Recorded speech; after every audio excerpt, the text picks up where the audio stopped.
When we think of Jamaica's colonial past, we often picture British plantations, enslaved Africans, and the brutal sugar trade. But here's a question many never ask. Which Jewish population were slave owners in Jamaica? Let's break it down. In the 1600s, Sephardic Jews from Spain and Portugal, fled religious persecution during the Inquisition. Some made their way to the Caribbean, including Jamaica, after the British captured the island from Spain in 1655. Jamaica offered relative religious tolerance, and Sephardic Jews became merchants, traders, and, in some cases, plantation owners.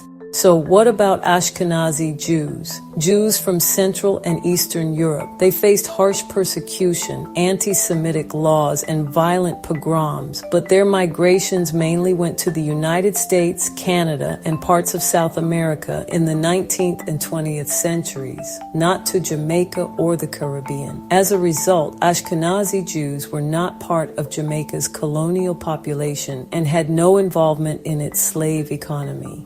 A small but visible part of Jamaica's Sephardic Jewish community owned enslaved Africans for domestic labor, small-scale agriculture, or sugar production. When Britain abolished slavery in the 1830s, records show some Jewish families claiming government compensation for the loss of their enslaved laborers.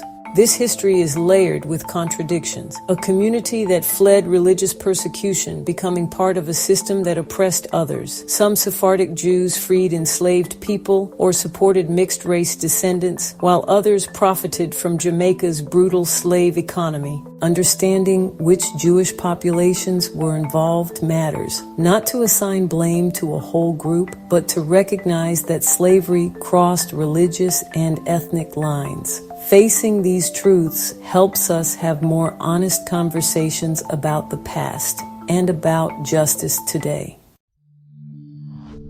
Subscribe to the Knowledge Nook for more hidden histories and untold stories.